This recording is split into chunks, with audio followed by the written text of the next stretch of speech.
In this video, I'm going to be talking about what marketing touchpoints are and why understanding them is vital for your business's success. Let's get to it. First of all, I'm Nick Sinclair and I'm a marketing consultant and strategist. And today I want to talk about these marketing touchpoints. Now, if you've done anything to do with business or marketing, you've probably heard a touchpoint. But what is a touchpoint? The simplest definition of a touchpoint is any marketing materials or sales materials or anything to do with your business that a prospective or current customer has contact with. So what exactly does that mean? Because it is a little bit like, it sounds a little bit guru-ish, doesn't it? So basically that means if somebody sees an advert, that's a touch point. If somebody downloads your brochure, it's a touch point. If somebody reads an email that you've sent to them, that's a touch point. If somebody reads the title to an email, that's a touch point. So you can start to get an idea that everything that your business does, your product is a touch point. Everything is a touch point with your brand. Just to tell you, if I keep on looking, it'd be to your left or my right. It's because I've got my outline there and everything like that. I'm still new to this, so I'm still trying to learn how to do this effectively. But yeah, so everything, every piece of marketing material is a touch point. Okay? So essentially a touch point, I've always liked to liken a touch point to like a red grain of sand in a bucket of sand. The more of them there are, the easier it is to recognize your business. Okay? So it's just a touch point. It's just a contact point with the brand. Okay. So why do touch points matter that much? Well, I just touched on that a second ago. It's about having contact with your brand. It's about making people aware of your brand. It's about building trust in your brand. Because you see, we tend to build trust through association.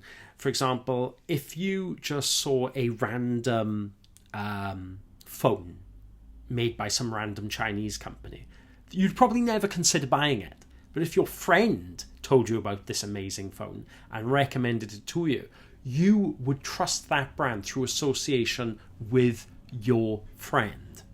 And so a touch point is exactly the same.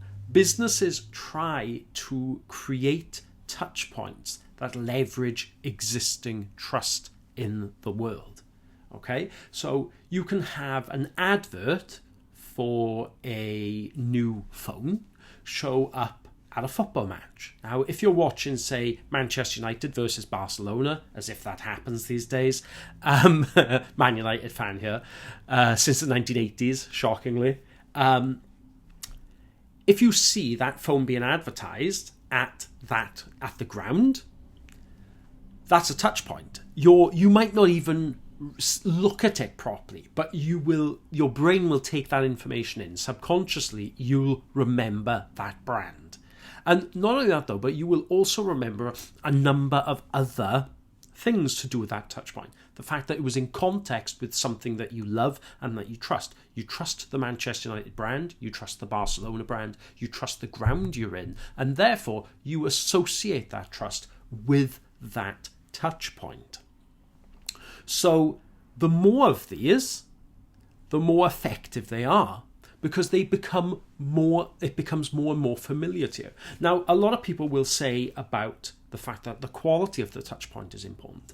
But I've said this before when I give consultations. The quality is something decided by your target market. You might have a mission to deliver something, but at the end of the day, your target market might decide that the best touch point is something that's scribbled down on a piece of paper. Or they may decide that it's actually a $500 million Marvel film. You don't know. You've got to keep on testing. But the point is that the more of these touch points you have, the more you will the more you will be able to build that trust, that familiarity. You will gain headspace in people's minds so that when they think, okay, I want to buy a new phone, you'll think, oh, that phone I saw at the football ground was fantastic.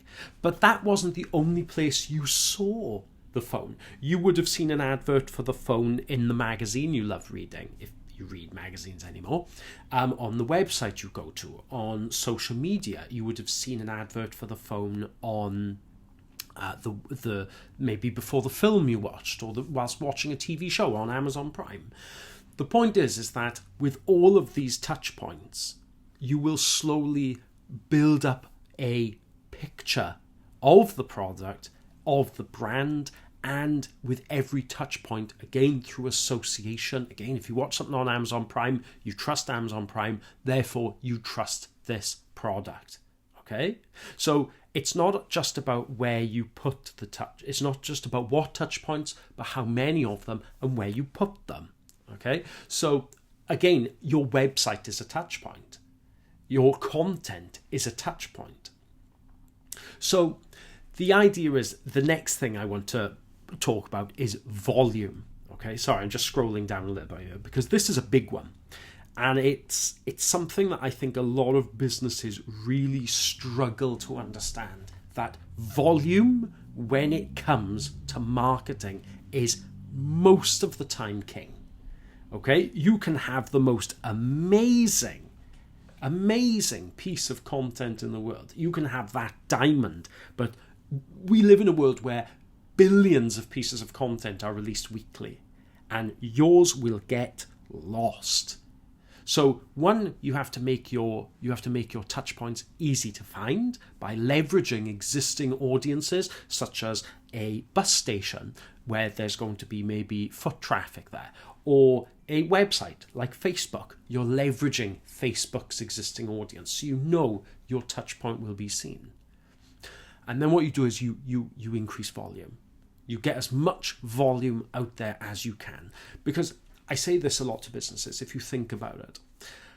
Why do businesses pay to advertise on the front of football jerseys? Is it for the benefit of their health? Of course it's not. It's because their logo is on the jersey. That logo, say, back in the day with Manchester United, it was Sharp, or I think Snapdragon at one point, or something like that. And there's others with every other football team in the world. But the point is that a company is willing to pay millions, tens of millions, sometimes hundreds of millions, just to have the logo placed on the chest. And this does two things. Again, it's trust built through association. If you've got the Barcelona shirt, or you watch Barcelona and you love Barcelona, and you see Audi plastered on the shirt, or you see another brand that you've never heard of plastered across the shirt and on the ground and the seats on the ground, then you're immediately going to think, well, wow, this company must be pretty good if they can afford to be on Barcelona shirts, and Barcelona trust them enough to share their brand with this company. So there's the association. But it's not just that. It's the fact that you've got 11 players plus all the other things in the ground running around every week, being seen by millions, tens of millions of people. So every time you see a replay in the football game, there's a player with that brand on. That's a touch point. When you watch the goalkeeper soar through the air to make an amazing save, and on the front you see the brand logo of this company, that's a touch point. So potentially, in a football match, you could be exposed to a brand's logo hundreds, thousands of times. And it's all used to drive that constant recognition and trust, so that when you come to buy that product in that product category, you think, oh, Audi make good cars, I'll have a look at them instead. And that initial recognition that, yeah, this brand is worth looking at, they sponsor Barcelona. That's a subconscious thought, but that is worth millions, billions to companies, and it's worth everything to your company. Okay, like I said, the more you can get out there. That's why in content marketing, often the best thing you can do, sorry, I was just looking at my outline again. The best thing you can do is create one piece of content and then spin it out, repurpose it across multiple audiences, multiple channels. Like you may have heard of Gary Vaynerchuk. Gary Vaynerchuk will take one piece of content, like a webinar, and then turn it into 100 pieces of content. What's he doing there? He's building leverage. He's taking one piece of content and then creating one piece of content, which is one touch point, and then he's spinning it out into 99 more touch points. So he's essentially 100xing his potential ability to get in front of people who are in his target audience. Now, he could have the most amazing webinar in the world, but if he's mispositioned his webinar and he's only leveraging a small audience, say he's put it on Facebook but put it in the wrong group, potentially that webinar might only get seen by 100 people, which is still great. But by spinning it out into 100 other pieces of content, or 99 pieces of content, you are effectively then leveraging all of those other domains, all of those other channels. And then you're in the brilliant position where it only takes one of them to go viral. You've got 100 times more chances for something to go viral. And because you've interlinked them all, you've got 100 times more chance of people going to that webinar than you have if you just created the one webinar and left it at that. So creating, say, automations to help you create more touch points. Another leverage point when it comes to touch points is the title and the metadata for Google, because your content is a single touch point. It's a single touch point, one touch point. If you spin it out across multiple channels, then it becomes 100 touch points. However, the title and the metadata are used by Google on multiple different SERP pages, so that's search engine results pages. Okay, so your title and your metadata could, in theory, be seen on hundreds of different search engine pages across multiple different search engines, just because you took the time to write the title and the metadata well. So potentially, this is how you get traffic with content. Potentially, just because you wrote a great title and great metadata, you are leveraging the audience of all of those keyword searches as well. So it is all about looking at every single possible touch point you can. If it exists on its own somewhere, then it is a separate touch point that needs optimization. We're getting on by here because I'm up to about 13 minutes. But the point is, it's like with content marketing, I started off in content marketing, that's why I know a little bit more about it.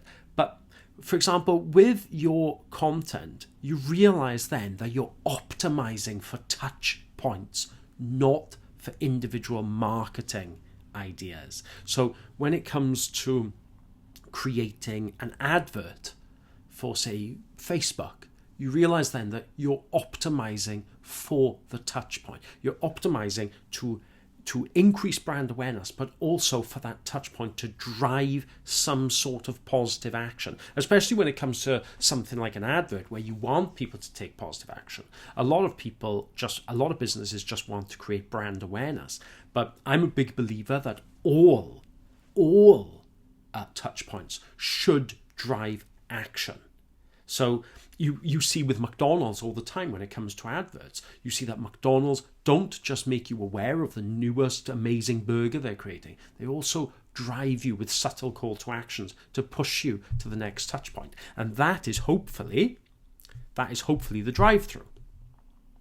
So you always want to be looking at ways like that as well. And you want to be optimizing each touch point. So anyway, I've missed out some of the stuff that I put in my outline by here. Like I said, I'm new to all this.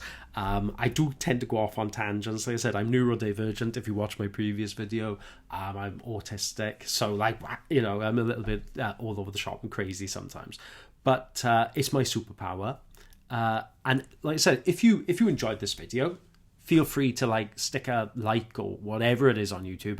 I don't really mind, as long as you enjoyed it. You can do what you want. I'd love it if you could subscribe. But more important to me is if you leave a comment. Let's get a conversation going back and forth about this, because it's cool, it's interesting. Anyway, I don't want to keep you any longer, because I'm sure I've kept you long enough now. Have a wonderful day, and I will see you in the next video. Bye.